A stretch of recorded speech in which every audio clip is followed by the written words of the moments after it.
because they're actually not going to be very important in the run-up to World War I. That's not to say that there won't be anything going on. The Japanese are going to opportunistically jump into the war on the side of the Entente powers, that is the British and the French, because they're basically just looking at this as, this war is happening really far away. We can very easily take all of these German possessions that they've been acquiring here in the Pacific and in China, which is exactly what they do. So, what's going on in Japan? At this point, Japan, we'll remember, in the 1890s, has fought a victorious war against China and has taken away Korea and Taiwan. Okay? So the Japanese Empire is starting to grow. The Japanese Empire is starting to grow. They haven't yet invaded northern China. That's not going to start happening until the late 1920s. But that's what's going on there. Imperial Japan is a thing. We're going to talk about the Russo-Japanese War, because of course Russia is expanding up to this point as well, and they're looking to take Manchuria and the Korean Peninsula for itself. That's not going to happen though. Japan is going to fight them off of there. China. China is in terminal decline at this point. The Qing Empire is on its last legs. We talked about how it's going to sort of collapse in a revolutionary heap at the turn of the first decade of the 19th century. The great powers are all carving out spheres of influence. We talked about how the French have taken a huge chunk of they call it Indochina there, basically Vietnam. And so China is basically incapacitated. They are going to send hordes and hordes, many tens of thousands of laborers to the Western Front to help the Entente's war effort. And this is because Woodrow Wilson essentially convinces them that if they do this, the Americans will back the restoration of Chinese Republican sovereignty at the eventual peace settlement at Versailles, which the Chinese do send huge amounts of labor battalions to help dig trenches, carry supplies, work factories, but Woodrow Wilson ultimately sells them out because the Japanese basically won't give up their territorial claims in China because they do have, like all the powers, they have territory that they've taken there.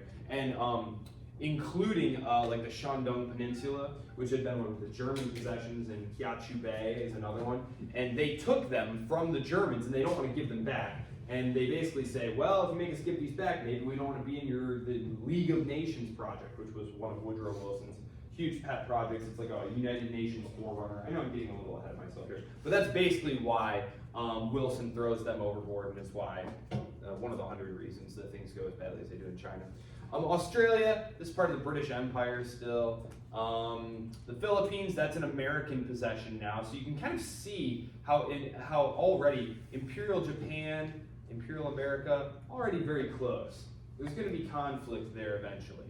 Of course, you all know the World War II. Much more famous than World War I. World War I is still a little obscure. India, we talked about here. This is the quote-unquote crown jewel in the British Empire here, British India. It is still directly ruled by England. India won't start getting tastes of home rule for many years before this point. Iran, the Safavid, the Persian Empire here. The Persians, what had happened here is the Russians are pushing down into this area, and the British are pushing up from this area, and they basically partitioned Iran. The actual part of Iran that's being ruled by the Persians is very, very small at this point. They basically divided it into spheres of influence, because if you remember, the great fear of the British had been that the expanding Russian Empire is going to eventually threaten India, and they play what's called the Great Game, the battle for influence there. This is one of the reasons why it's kind of surprising. If you had fallen asleep in 1850, and Rip Van Winkle style woke up in 1914 and seen that the British were allied with the Russians, you'd be very confused, right?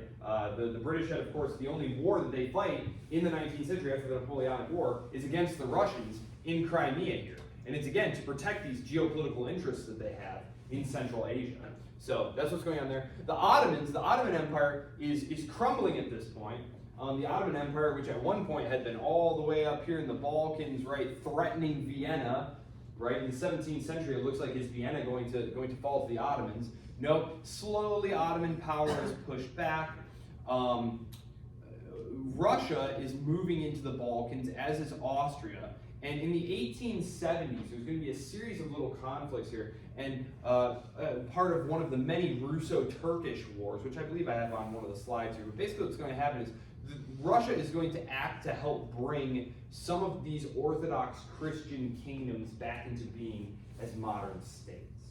There had been a kingdom of Serbia way back, hundreds of years prior to this, and for example, and they had been crushed by the Ottomans during one of the many battles, like the Battle of Kosovo, the Battle of Mohacs.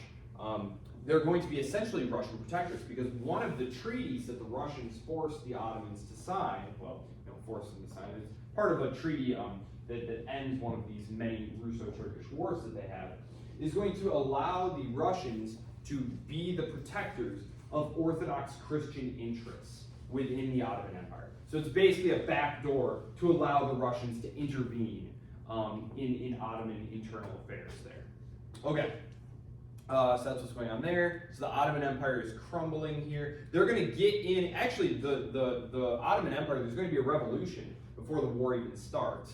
And that's going to carry on through into the 20s. We will talk about that, only slightly though. I'll bring up that Africa here. Africa has been divided up. In the 1850s, Africa is still mostly a mystery. If you look at maps of that time, there's an outline of the coast, a few rivers here. They weren't even sure what the source of the Nile was yet, which we know now is, I think it's in Sudan, modern day Sudan. But essentially, as these unified states are taking shape, industrialization is making it possible to go places, extract resources, raw materials, steam around the globe, the age of steam rather than sail.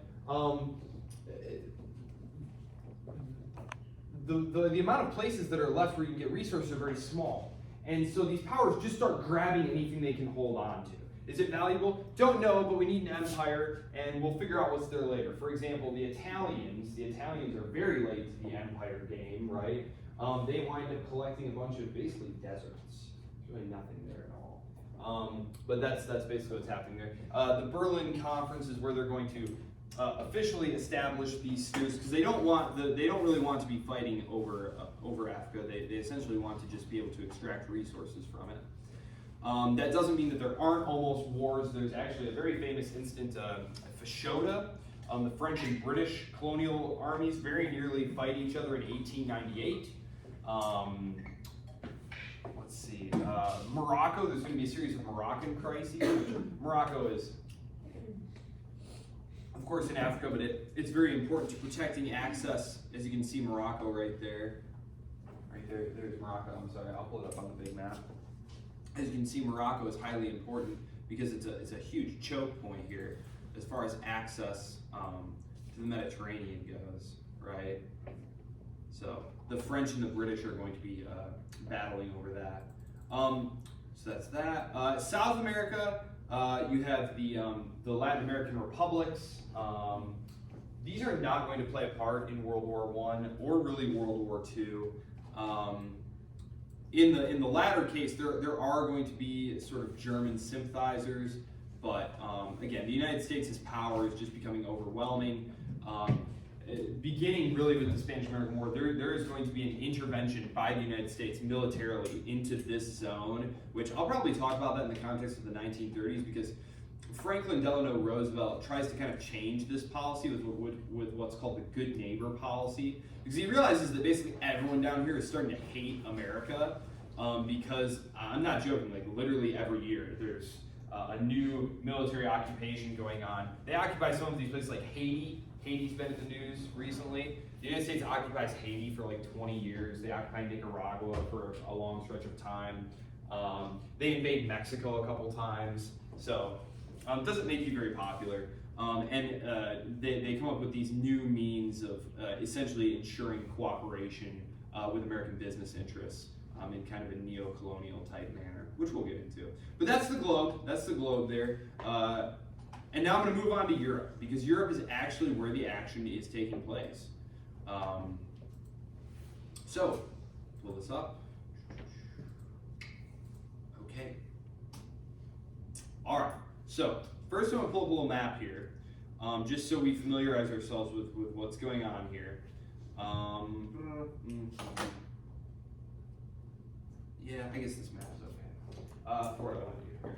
Okay, so unified Italy, unified Germany. We already talked about the problem with unified Germany. It totally throws off the balance of power eventually in Europe. What you have here is Turkey, the Ottoman Empire, is slowly being pushed out of the Balkans. Okay, now we already saw that Austria had been excluded from unified Germany.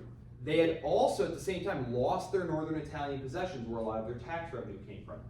This results in the creation of the Austro-Hungarian Empire. It had been the Austrian Empire previously. The Hungarians had been their largest, most powerful minority group. Remember, they had to call the Russians in to help put them down in 1848. Well, now the Russians are no longer interested in helping them because during the Crimean War, the Austrians had taken a policy of neutrality and had kind of alienated the Russians by moving into the Balkans, so they're not going to help them anymore. And so essentially, Vienna has to elevate Budapest to equal status. Now it's going to be a dual monarchy. It's a dual monarchy. And in the Austrian half of the empire, they're trying to do cultural autonomy as a way of preventing political problems. In the Hungarian half of the empire, though, they pursue a policy of Magyarization. This is Hungary, you're going to speak Hungarian, you're going to be a Hungarian. This is going to alienate the Slavic populations because, of course, there are Ruthenians, Slovenes, Croats, Serbs. It's not like Hungary is literally just full of Hungarians. It's a process of creating Hungarians. And this is going to alienate large portions of the population and cause problems for Austria-Hungary. I may still call it Austria just out of habit, but just so you know, it is now the Austro-Hungarian Empire. Germany, yes. So they are pushing into this area for a number of reasons. Number one, they've been excluded from unified Germany. Number two, they don't want the Russians coming in here and cutting them off here, right, and pushing here because the Russians are causing problems for the Austro-Hungarian Empire because there are a lot of Slavic minorities in the Austro-Hungarian Empire, and the Russians, as part of their policy of pushing the Ottomans back, have been, this is taking place over decades, right? Over decades this is happening. So I'm going to talk about it boom, boom, boom, but like it took decades for this to all happen.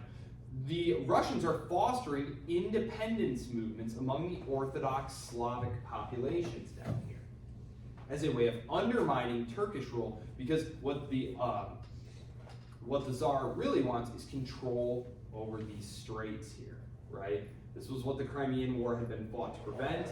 Ironically, it's what the British are going to promise the Russians as sort of when World War I breaks out, they all kind of get together and say, okay, so after we defeat them, here's who will get what. The Russians, the British promised the Russians that they can finally occupy Constantinople and have control of these straits, which of course the Russians want because they're penned in the Black Sea here.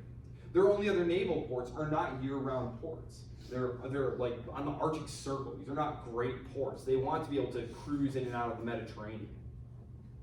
And so this is what's happening here. The problem, however, and I'm going to go back to my slide here, just to kind of militarize, nationalism. You'll see this right here. Nationalism. National self-determination, right? The Hungarians are going about pursuing their national realization, their national self-determination within the empire. A lot of the Slavic populations want to do that too. If you go back to your book, Alert and Williford have that great map. I'm not going to pull it now, but it's in your chapter on imperialism. They talk about the land-based empires and the problems of having all of these minorities. When you pull up the part of the book about the Austro-Hungarian Empire, you find that, wow, there actually aren't that many German Austrians in the Austro-Hungarian Empire. There's lots of Croats and Slovenes and Slovakians and Bohemians. Those are the Czechs, the Bohemians. And if you look at a modern map and you lay it over that today, you find that like, oh, there's Croatia, oh, there's Slovenia, oh, there's Slovakia, right? Oh, there's Hungary. Literally, the empire is going to be broken apart and fragmented along national lines. Nationalism, this is the idea that people have the right to self-determination. Obviously, the Europeans did not apply this to non-European peoples. This was seen to be strictly for Europeans, but it was, so you have Serbia right here. Serbia right here. Serbia, as you can see, is butting right up against Austria-Hungary. Now, in the 1870s, when one of those last Russo-Turkish wars happened, the Austrians at this point, having been excluded from Germany, they recognized, okay, our future is to the south. And the Russians are already moving in there and creating client states. We need to help interrupt this process. So, as the Russians are in the process of defeating Turkey, I'm just going to call it Turkey. It's the Ottomans, but it's Turkey. It's about to be anyway. They say, look, we're going to intervene and put a stop to all this and help the Ottomans unless we get a say in how things shake out here going forward. And so the Russians say, oh, well, okay, I guess we can do that. You can be in charge of affairs in Bosnia. And so it's kind of like an Austrian protectorate, okay? So you can already see in the 1870s there's conflict here. And so Bismarck, the German chancellor, is trying to be on good terms with both Russia and Austria, right? But it's not going to be possible because these two powers start having conflict over their spheres of influence in the Balkans. And the Germans, when they're pushed, have to choose Austria to side with. The reasons that they do this have to do with internal German politics as well as some geopolitical considerations. Number one, why did they want the small Germany? Remember there was the debate between should we have big Germany with all the Germanic peoples or should we have small Germany which excludes Austria? Well, the Prussian leadership wants to exclude Austria because then Prussia is going to rule the roost, right? So Germany is unified, but it's excluding Austria, even though if you go to Austria, you find, oh my gosh, they are German speaking, right? They are a Germanic people. The Prussians wanted to exclude Austria, though, so that Prussia could dominate unified Germany, and that's exactly what happens. It's the Prussian king who becomes the emperor of Germany. It's the Prussian ruling class who basically take over all the high positions of government. It's literally the Prussian foreign minister who becomes the foreign minister of Germany. They basically run the state. This is why Bismarck unifies Germany the way that he does, is so that the Prussian ruling class can survive inside the new German state. So, with all that being said, I guess I'll say one more thing. So, the French, obviously, over here, they are desiring these provinces back from Germany, right? So as you can see, the Central Powers, Germany is going to have to ally itself with Austria-Hungary. It wants to prop Austria-Hungary up, because if Austria-Hungary breaks apart, then there's going to be no rationale for keeping Austria out of Germany. Austria will join Germany. The Prussians don't want that. It will also collapse this region into anarchy as all of these different new successor states war it out with each other. And this could be highly destabilizing for Central and Eastern Europe. And this, of course, is exactly what happens in the aftermath of World War I. The general story that's told survey level, of course, is that the Treaty of Versailles happens and all of these countries get self-determination, and isn't that great? Oh, but then those terrible Nazis and Joseph Stalin come in and destroy them all. Actually, what happens is all of these successor states like Poland and all of these, they go to war with each other immediately. Winston Churchill refers to it as the War of the Pygmies. But they're basically going to go to war with each other, trying to steal territory from each other as soon as they become states. So the Germans don't want this to happen. They can foresee that if Austria-Hungary collapses, it's going to create a huge mess. So they're trying to prop them up. The Russians, I'm going to pull the treaty here now. Timeline right here. 1890, that Russo-German treaty is going to lapse because the Russians are coming to realize that, oh, the Germans are not going to support us in the Balkans. They're going to support the Austrians. Immediately, France moves in. 1890, 1891.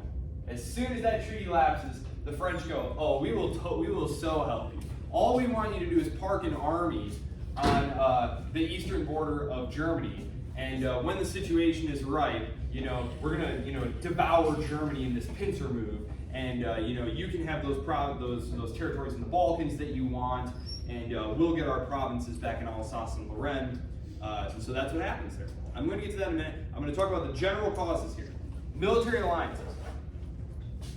So we have all these states in Europe now, and they're breaking off into military blocs. Now, alliances weren't new to Europe. What was new, however, was that they were being frozen into place. You had countries who were now going to be permanent antagonists with each other. If you look back at the wars of European history, which if you just Google list of Europe's wars, it's like war, war, war, war, all the time. But if you look at who's participating in these wars, it's always changing. It's always changing. They had a word for this. It was called the stately quadrille. The quadrille was this old-timey dance where you were constantly changing partners. And the idea was that you didn't really have permanent friends or enemies. You had permanent interests, and sometimes they aligned with this power and sometimes with that power. Now, these alliances are being frozen into these blocks, right? These immobile blocks where it's increasingly looking like there's going to be a confrontation, and there's going to be two sides of it, and here's going to be who's going to be on each side. And this is going to lead to arms buildups and joint military planning, right? Industrialization is making it possible to stockpile lots and lots of arms. There needs to be a permanent arms industry now, because what you don't just need is arms, you need the ability to make large amounts of arms very, very quickly. Think about it, there's not going to be a war really in Europe from the 1870s all the way up until the outbreak of World War I there's the Balkan Wars, which that's in Europe, so like 1911, 1912, like that's 40 years. That's basically 40 years, right? You're not just going to just build up some weapons and then shut them in a warehouse, right? No, what you need is you need the capacity at a moment's notice to start churning out millions and millions of boots, rifles, machine guns, all that stuff, right? So you have to have a permanent arms industry. And it's going to take the state making constant orders to keep those arms industries afloat. Industrialization is also leading to innovation, right? Warfare for thousands of years, and innovation would come along very rarely, right? Bows, arrows, swords. Several hundred years on, we discovered a new stirrup, or we've discovered a way to make bow and arrows that shoot slightly further. But like these improvements happen glacially, right? All of a sudden, you go from like muzzle loaders to machine guns in like a couple decades, right? You're going from wooden sailing ships to coal-fired ships to these, petrol-burning battleships that are launching projectiles that are absolutely enormous, right? Tanks are going to be created, airplanes. Industrialization is making it so that you build a ship, you put in an order for a battleship, and by the time it gets done being built, it's kind of obsolete. Like that's how fast technology is developing at this point. And so, we talked about this in the context of Spain. Spain has this great fleet and it's got this many capital ships and stuff, but like that's on paper. These aren't modern ships. These are wooden, like sailing ships. Like these are not going to stand up to a modern battleship.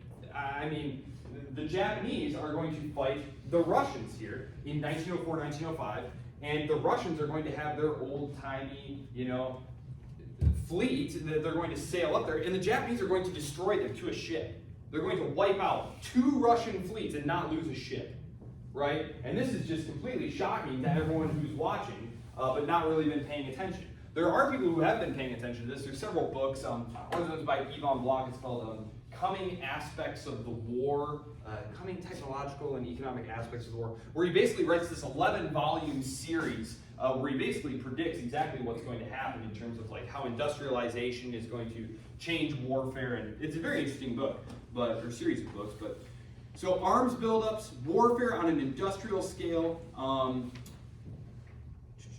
It's also going to blur the lines between like civilian and military targets, because if fighting this war means you need millions of bullets, is the factory fair game that makes the bullets?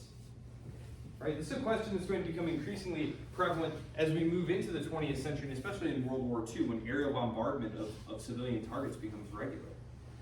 The military alliances, as I said, it's going to be Germany and Austria, definitely on one side, France and Russia on one side, definitely, and then you've got some wild cards. You've got Italy, who's basically going to be shopping around for a good deal. The Italians, nobody really cares about the Italians. I'm Italian, I'm going to tell you, nobody cares. They just weren't very powerful. Italy's fishing around. The German high command essentially are like, we don't really want the Italians on our side. They're just going to be a hindrance. And they want some territory from Austria, and Austria doesn't want to give it to them anyway. And so they eventually wind up on the side of the Entente, the British and French. Turkey is going to join the war on the German and Austrian side, simply because they recognize that, well, the Russians and the British are on the same side, and the Russians want our territory, and the British are going to give it to them. Ipso facto, we need to ally with Germany if we're going to have any chance of keeping our territory together. Spain is going to very wisely stay out. Portugal very wisely going to stay out. Great Britain is going to come in because they fear the consequences of a German victory. A German victory that very definitely would have happened. And so that is why the British get involved. They are going to seize on the invasion of Belgium. There was a treaty that all of them had signed way back in the 1830s called the Treaty of London, which all the signatories said they promised to respect Belgian neutrality. And so the British seize on that and say, we have to go to war to protect Belgium. Militarism, mass conscript armies. Every man spent time in the military. These were draft armies on the continent. So all of society was very ingrained in the military ethos. War was glorified. This is the era too of like social Darwinism. Principles of social Darwinism are being applied to nation states, where only the strong, powerful, virile nations will survive. And look what happens if your nation is weak and doesn't have the warrior arts that they need to survive. This is also going to be something that drives industrialization and the race for colonies and raw materials.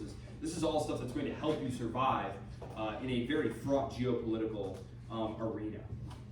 Bismarck, as he lays dying, he recognizes if something's going to pop off here, it's going to be over some foolish thing going on in the Balkans, even though Bismarck had noted that the territory in the interest of Prussia was not worth the bones of a single healthy Pomeranian grenadier, but that because they had tied themselves increasingly to Austria, that German lives and German wealth would be wasted on Viennese policy in the Balkans. I absolutely love that because it's just so accurate. It's exactly what happens.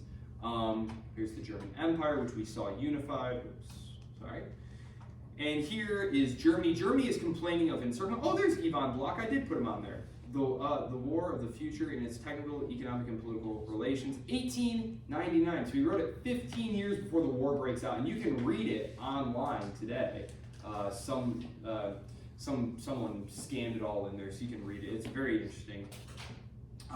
Here's the lineup. As you can see, this is why they're called the Central Powers. They have the central position, right?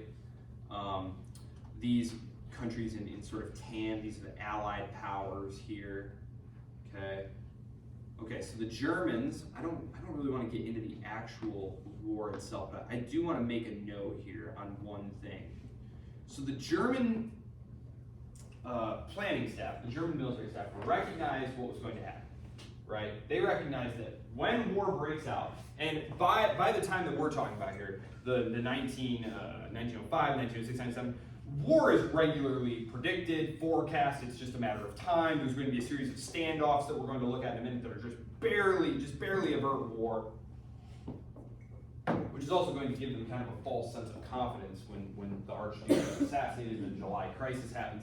It's going to seem very lackadaisical, the diplomacy that goes on, if you ever study that intensely. And it's because they were just kind of confident, they're like, we've come this close before, and we always figure out a way not to fight each other. It'll happen this time. But the Germans recognized that when war broke out, France was going to attack them on this side, Russia was going to attack them on this side, the Austrians were going to be very little help, and Germany was going to be caught in a devastating pincer move and overwhelmed. So, they developed a plan called the Schlieffen Plan, and it was for a lightning war, just like they had waged against France in the 1870s. They would make a lightning strike on Paris, knock France out of the war, and then rush their forces back along these great railroad tracks. As you can see, the Germans had built rail lines to run to and fro directly across country. That was so that they could rush their troops back to the Eastern Front to confront the Russians. As you can see, Russia, very large, right? Very vast expanses, large army, but it was very slow in mobilizing. So the idea was, as soon as war breaks out, we'll rush the majority of our troops over here, smash the French, then rush everybody back over here to meet the slowly mobilizing Russian wave as it comes over here. Problem is, France recognizes this, obviously. This is obviously the danger. This is what any smart person would do. So they build a series of fortifications here that are going to slow the Germans down. And so the German high command realizes, if we're going to make this plan work, we're going to have to cut up through Belgium and sweep down on Paris. This is recognized to be a risk. They all know that the British are viewing this all very suspiciously. They don't like what they see here. And they know that the British could take this opportunity of their passing through Belgium, and they really do. When the German government moves in, they basically send a communication to the king and say, listen, seriously, we don't really want to occupy you, but we really have to pass through here to get to France. Please don't make a big deal about this. But of course they do. They fight them, slowing them down. The Germans obviously push right through, but it gives England the opportunity to get into the war. England, right here, there's a series of ports right here that are very important, that England had always, going back centuries, ever to the time of the English civil wars in the 17th century, had said that these, they call them the Low Countries. They're called the Low Countries because they're low for England here. That these right here, that these ports were a major core British strategic interest, and that no power like Germany could be allowed to have these ports because it was just too dangerous to English national security there, to British national security. So the Germans pass through here. They're going to be stopped. They're going to be stopped just out. They can see the Eiffel Tower in the distance. They're going to be stopped at this battle called the Miracle on the Marne.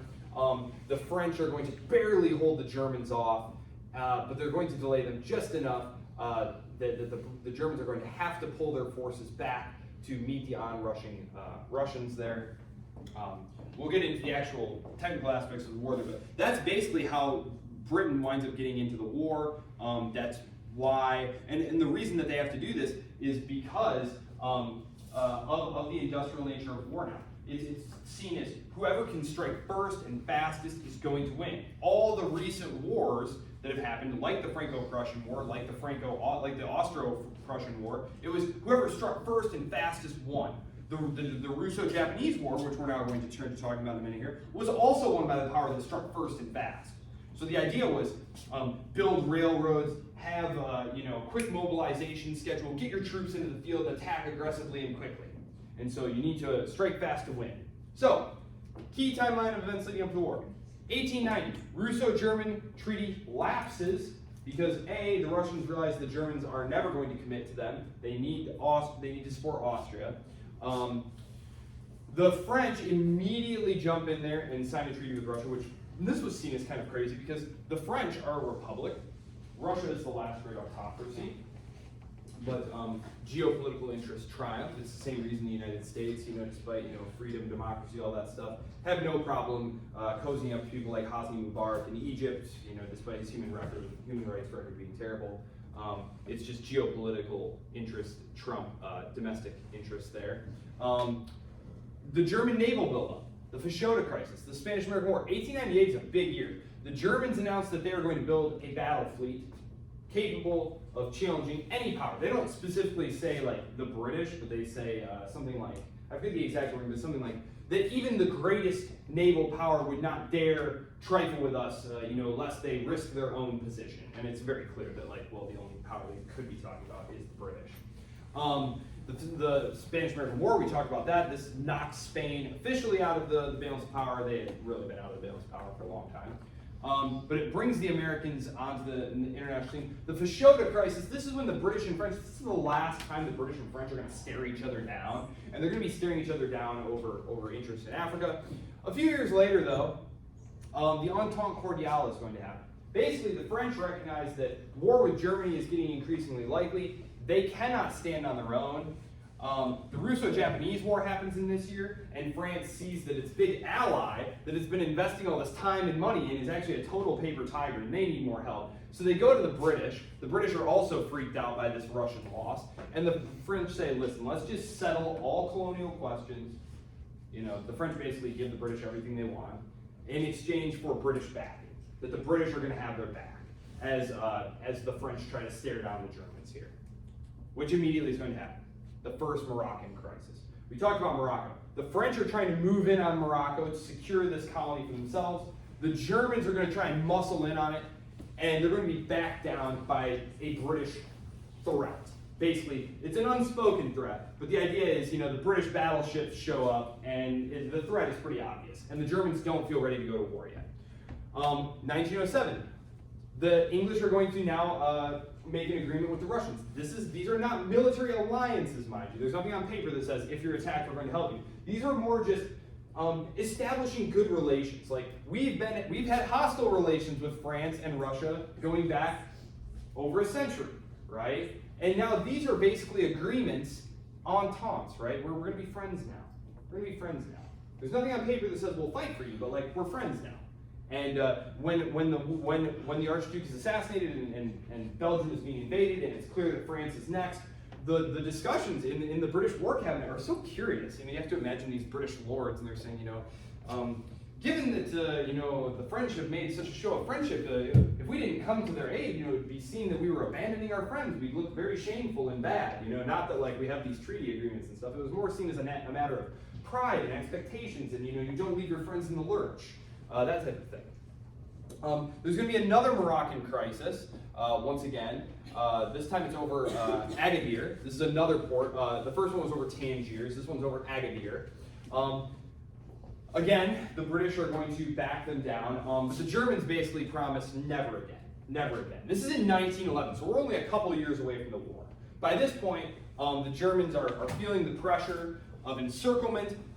They're starting to get very nervous because the French and British are pouring capital into Russia, helping them build railroads and factories and industrial capacity. And the German general staff is actually totally freaked out by this. They feel like in another decade or two, Russia is just going to be this unstoppable colossus, and that Germany's going to have no chance at all. And that if there's going to be a war, that it'd probably be better now, sooner rather than later, right? Also internally domestically, this is something that worries me in particular with what's going on in Southeast Asia now, is you have this up-and-coming power. Today it's China, right? And you have this culture of very fervent, militaristic nationalism that, we were, treated poorly and kicked around by these other powers when we were weak, but now we're becoming strong, and we're going to have our way when we want it, how we want it, especially over these, 5, 6, 7 things that are right in our immediate vicinity, and nobody better get in our way, right? Well, and, the country's only going to become bigger and stronger, more powerful and greater. Well, things are starting to stagnate a little bit in Imperial Germany. It's all been just like a straight parabolic shot ever since unification. Things have just been getting better and better. And all of a sudden, the situation is looking a little more fraught. The economy's slowing down. There's a lot of growing political unrest. Calls for more democracy and representation inside of Germany, which of course this freaks out the Prussian ruling class because Germany is highly undemocratic. There was a highly tiered electoral system. It was essentially, again, the state is basically controlled by the Prussian aristocracy still, with the help of some big business. And they're trying to prevent democratization happening. And as is so often the case, powers will attempt to solve their internal domestic problems with a little bit of rally around the flag effect, right? A good patriotic war is what we need to get our regime back on its feet. This is certainly one of the things that's motivating Russia. Russia has been backed down during the Bosnian crisis, 1908. In the aftermath of this horrible defeat at the hands of the Japanese, Russia has been brought low. There's been a revolution in 1905 in Russia, which is going to nearly cost the Tsar his throne. He's going to barely hold on by promising liberalization and things of that nature, the creation of the Duma, the state assembly, the first representative assembly in Russia. But basically, the Austrians are going to take advantage of this period of Russian weakness to seize Bosnia, to officially bring it in to the Austro-Hungarian Empire. And this is seen as a very insulting thing for Austria to have done, to have basically taken advantage of Russia's moment of weakness to gobble up this territory that is rightly, full of, Orthodox Slav people who Russia's supposed to be protecting. And look, the Tsar's being so weak, he just let the Austrians walk right in there and trample all over them. And so the calculation of the Tsar is that I probably can't do that again. If there's another crisis in the Balkans, I'm going to need to take a firmer stand, or I might get overthrown by the more militarist, nationalist elements inside of Russia. So those are some of the internal political dynamics that are going on there. The assassination. So, the Archduke Franz Ferdinand, he believes that the future of the empire is a decentralized, federalized structure. he recognizes that all these calls for national self-determination, which are growing even louder now that there are actual independent Slavic states in the Balkans, that essentially for the empire to survive, they need to give into these forces and to try to cultivate these political entities within the empire. So instead of the Croats getting their own independent state, it'll be like autonomy within the empire, right? So it'll be kind of like what the British are doing at this point, where the Australians govern themselves internally. They govern themselves internally, but when it comes to geopolitics, they let London make the decisions, basically, right? So this is what they're looking at, like internal self-government for all these nationalities. They can have their own schools with their own languages. They can make their own local decisions about taxes and roads and things of that nature. They'll just be part of the empire so that, when the time comes, they can contribute forces in case we need to fight a war or something like that. This is seen as a huge problem for the nationalists in Serbia, because they see this as a way of diffusing the problems that are plaguing the southern part of the Austro-Hungarian Empire, which the Serbs don't want that. They want these problems to get worse. They want these Slavic populations in the Austro-Hungarian Empire agitating for self-rule, for independence, because Serbia views itself, and still to this day to some degree does, as sort of the chief power of that region. And so the Serbian military intelligence organization, they have this secret organization called the Black Hand, which sounds totally made up. But that was actually what it was. They called themselves the Black Hand, and they were sponsoring paramilitary organizations and assassination squads inside the Austro-Hungarian Empire. And Gavrilo Princip, the guy who ultimately shoots and kills Franz Ferdinand, the Archduke Franz Ferdinand, was trained and armed and sponsored by the Serbian government, essentially. High-ranking members of Serbian military intelligence and within the government. They knew this was happening. They helped him get into the country. They helped this happen. And again, it's going to cause a crisis. The Austrians are going to, obviously freak out about this. The heir to the throne was just assassinated by this obviously Serbian-sponsored terrorist inside the empire. So they craft an ultimatum, send it to the Serbian government and say, listen, you're going to have to do this, and this. The Serbs are going to turn it down. They're going to turn to the Russians for help, say, help us, we're totally defenseless, and the Austrians are going to push us around, and, you are the great protector of Slavic Orthodox peoples. And, the Russians are going to say, well, Austria, you better not go slap the Serbs around. That's going to be a big problem for us. And the Austrians say, well, you're going to have to go talk to the Germans about that. They go to the Germans, and the Germans say, whatever you need, you can count on us to stand by Austria. If it comes to a war, so be it. And of course, the French are super stoked about this because this is what the French have been waiting for, right? Now there's going to be a conflict, and they can jump back in there and take those provinces of Alsace and Lorraine. Raymond Poincaré, one of the leading French politicians at this time, who's very avid for some war, actually comes from Lorraine. And so one of his great political projects has been, we need to get this territory back. It was his homeland. He wanted this to be brought back into France. And so that is why the war comes. It's all of these different things. It is a combination of these military alliances, national sentiment that can be controlled, arms buildups, imperialism. It's all of these different forces that are combining together to produce this eventual war. When asked, why did this happen? This comes from Barbara Tuchman. She's a good historian. I have no reason to think she made it up. But they asked him, why did the war happen? He says, if only we knew. Because this war is going to destroy Europe. It's going to permanently cripple France and Britain economically, militarily. This is the beginning of the end. You saw that map. Europe rules most of the world. And the people who are about to plunge their states into horrifying industrial level slaughter that's going to kill tens of millions of them, they're all related to each other. There's this great photo, and you can look it up. There's a Christmas party that takes place in England just a couple years before this, and there's a big family portrait. And these are like all Queen Victoria's grandchildren sitting on these thrones. It's essentially a big family feud that they drag all their populations into and get them all just brutally murdered for years and years and years. Over what? Over what? When you really break it down to it, it's a question of how much influence should Austria have in the Balkans versus Russia. It's just this tragicomical war. And that's it. That is why World War I happens. It's a fight for influence. It's a fight to control nationality movements that are wanting autonomy. It's a product of these arms buildups that are happening, right? Like if you are constantly preparing for war and you're constantly ready for war, it just makes fighting war a lot easier, right? If you have no war materiel built up, it's not like you can just say, well, I'm going to go to war tomorrow, right? It's a process. It's not something that makes it necessary for you to go to war. Obviously, we have permanent arms industries today, but it makes it possible. It makes it possible.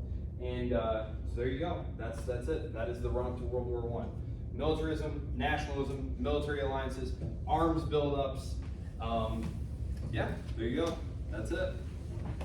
When I see you next, will be next Tuesday. We'll just dive right in. Let's dive right into World War I. And we'll wrap that up and it'll take 2 lectures next week. And then the week after that, I'll post the review, and then we'll have the second exam, which I think we'll all do great on. Thanks so much for your time. Enjoy your weekend. Hopefully the weather gets a little bit better.